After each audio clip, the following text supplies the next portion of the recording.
I updated the vacuum system in the front. I updated the vacuum system in the back, so installed one more outlet like a T attachment. I also installed this little piece instead of the plug right here in the bottom. I installed this vacuum hose from those two EGR, you know, what are those, solenoids, I don't know, or something, because before it was just a single pipe and it was connected with a kind of T-junction, and it was managed by one single solenoid, but in 2011 two separate solenoids are managing those two items. And right now I am preparing to pull the chain cover, and I want to see what's inside. I cleaned it slightly up to minimize the breeze. Yep.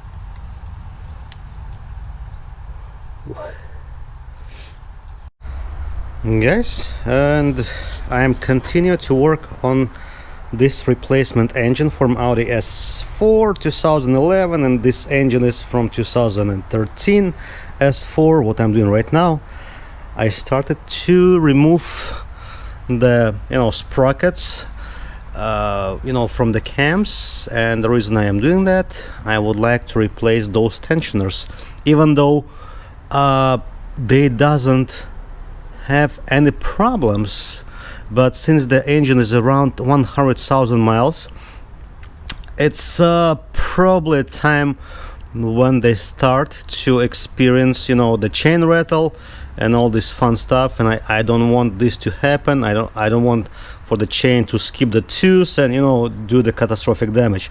So what I did, I installed this pin, like the black stuff right here, that holds the crank in the position.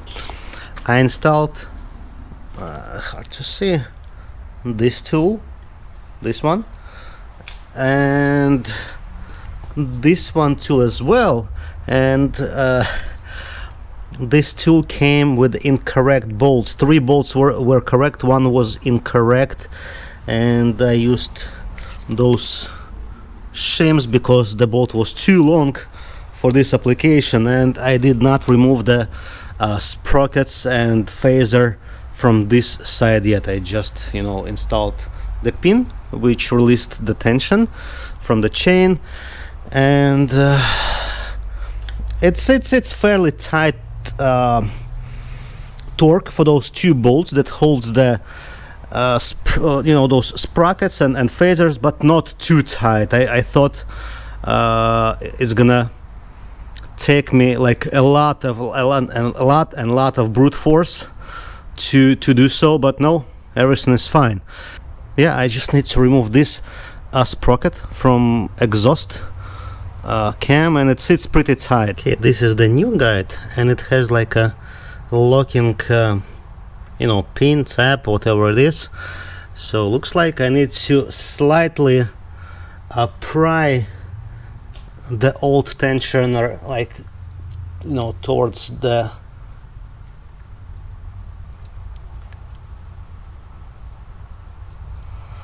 all right.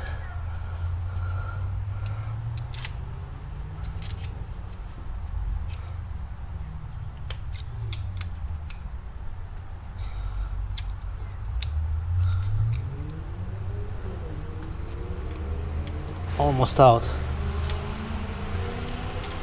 Okay, the old guide is out. Let's slide in the new guide.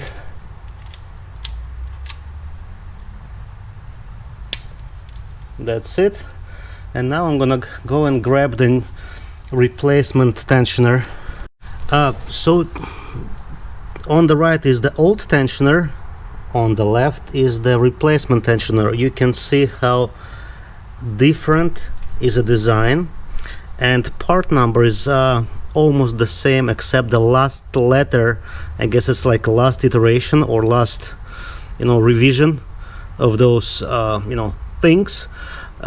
So the part number for the it is the driver side. So yeah, the part number for the driver side upper tensioner, it's 06E109217AM, M as a Mary, and that's what I'm gonna install right now.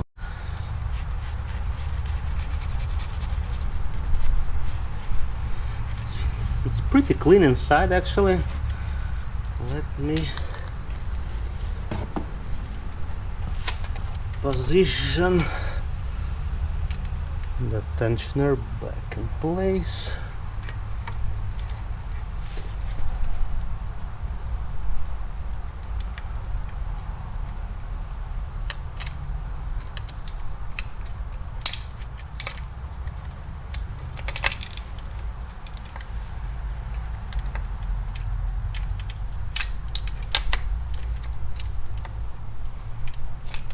Okay.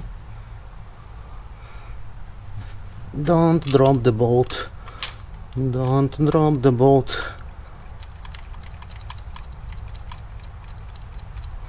Okay.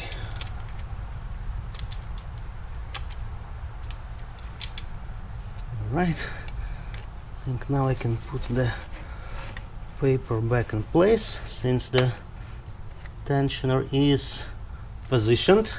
And I'm gonna start the other 3 bolts.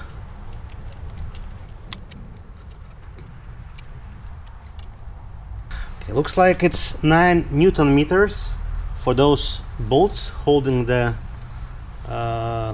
tensioner in place. Let's start here.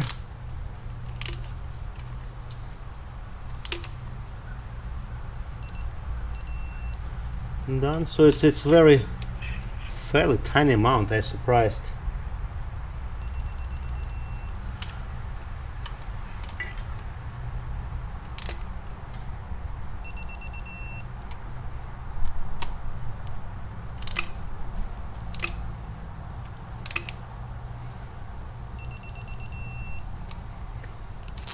And now I'm gonna reinstall the sprockets. Okay, let's see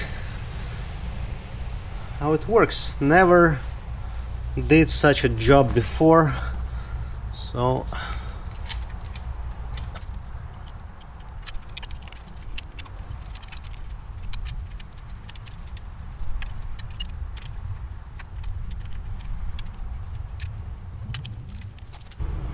and this is our point that should correspond to this window as well. But first of all, we need to line up this guy, and then goes that guy.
Okay, doing the same thing from the other side.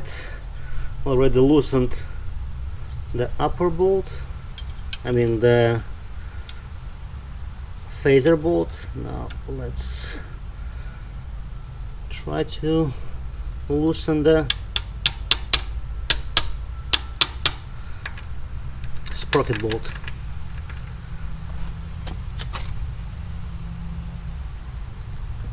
Yeah.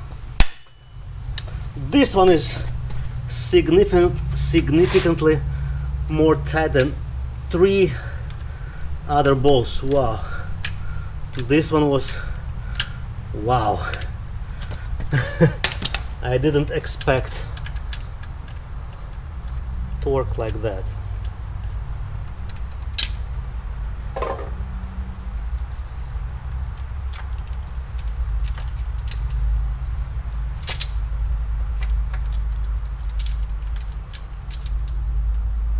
Okay.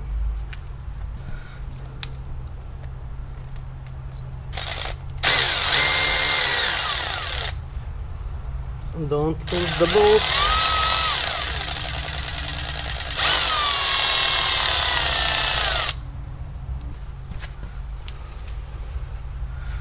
To be on the safe side.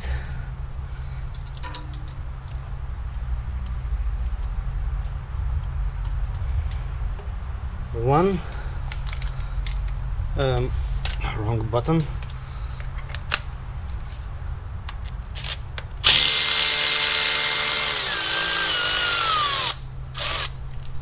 Two.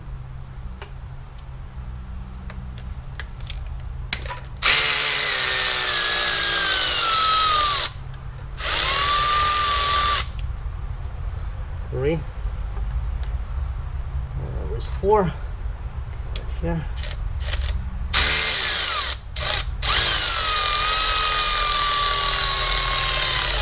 Slightly more tricky to retrieve. Maybe along with the tensioner actually.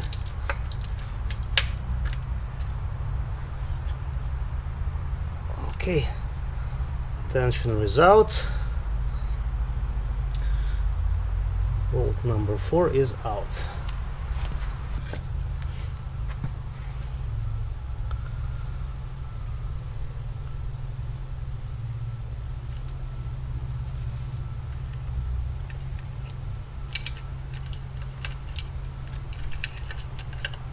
Tensioner goes in. Don't drop the bolt.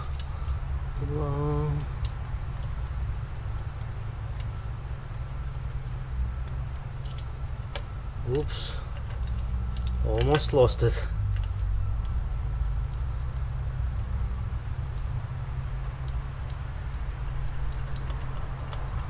Okay.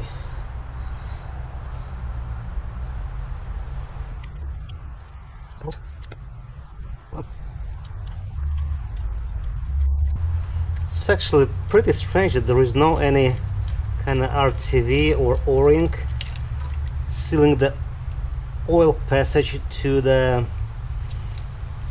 tensioner itself.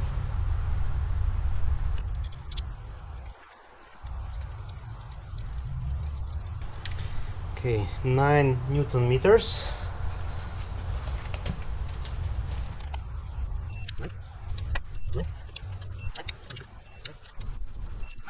Okay, now guide.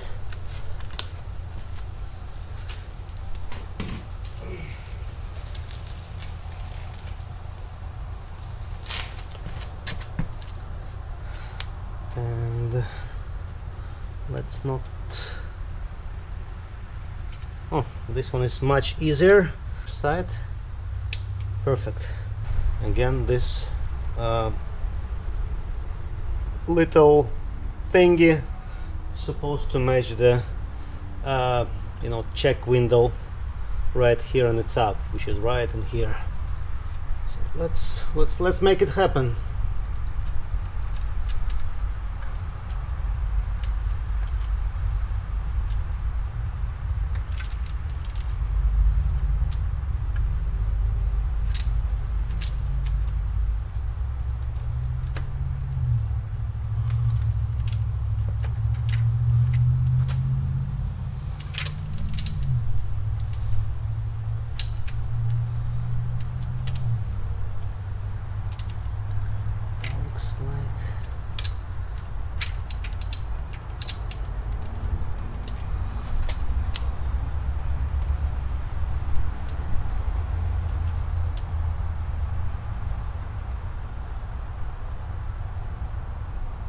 just like that.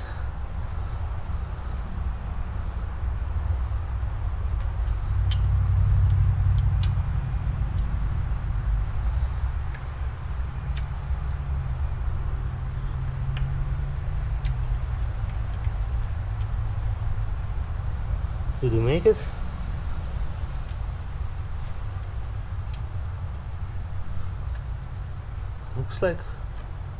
Looks like we did.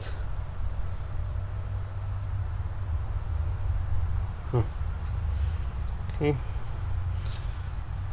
I'm gonna put those two new bolts. The short bolt goes onto the sprocket exhaust.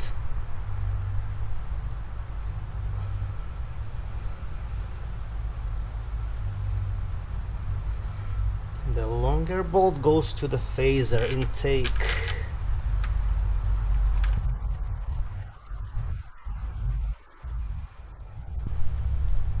And now I'm gonna put a tension. So let me remove this pin.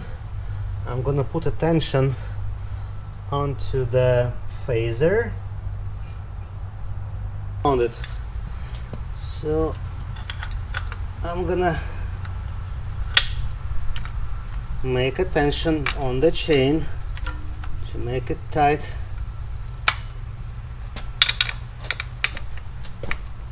There shouldn't be any slack on the chain. Oops, what did I do? Pressed some buttons. Arrgh.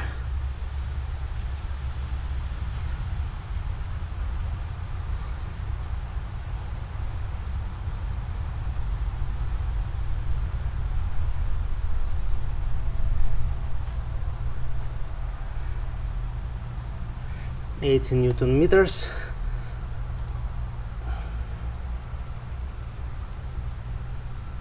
All right.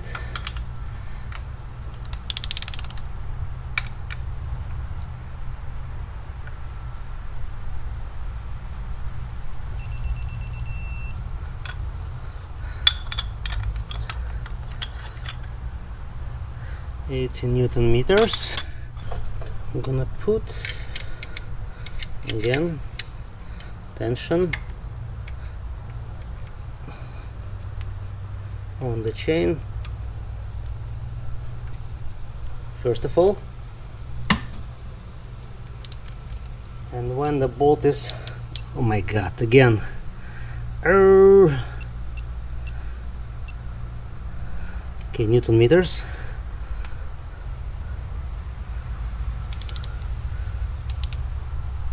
Tension on the chain. Once it's already tight, now I'm gonna put counter tension so I don't shear the bolt holding the cam in place. So this one goes down and this one holding up. All right, let me check if we're still in time. This dimple in time. Those 4 bolts require 90 degrees turn. What I would like actually now to do is, before I make this final torque, I would like to remove those tools, even the tool for the crankshaft, and I would like to do a couple revolutions just to make sure all our marks, timing marks, gonna remain on its spot. Tools are removed, both cam holder and crank holder, and now I'm gonna rotate the crank couple times. Just wanted to make sure that the mark's gonna remain where it's supposed to be.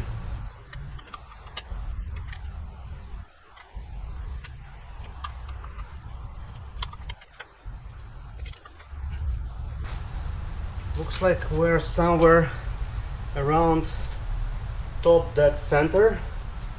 I'm gonna use the tool find the very top, that center of the crank. I'm wiggling the crank back and forth just to completely insert the lock, and it's no longer rotating. Okay, and now let's check the points. Okay, this dimple, can you see it, guys? Let me show it to you. This dimple right here corresponds to this window. This little dot right here corresponds to this window, so we are on time on that side. Let's check out this side. This dimple, or whatever it is, corresponds to this window, and this little dot right here corresponds to this window, which means we are in time. Now I'm gonna do the final 90-degree torque on all 4 bolts. Looks like it's not gonna be fun, but you need to do what you need to do. Then we're gonna freaking seal this business and we're gonna continue with our journey. So I put those like marks with the with the paint on 9 o'clock position, and as you see right now it's 12 o'clock. It took some force to do like 90-degree turn, but it's not horrible. I mean, the stories I told online, like it's super hard, heavy stuff. Not so bad. I mean, yeah, my hand is slightly red. I didn't do it in the gloves because I'm an idiot, but yeah, it's not so bad. Everything is in time. I'm gonna remove the tools once again because I put them just just in case when I torque those final 90 degrees. I'm gonna remove those tools. I'm gonna put the plug back in instead of the crank holding tool. Actually, I can remove the tool right now. It's 10 mils. Just slightly release it, and then maybe I'll be able to do it with the hand. Yeah, there you go. Tool is removed. I'm gonna put back the pin or plug. I'm not sure what it actually is, but looks like it's a plug. And just slide. Where's my wrench?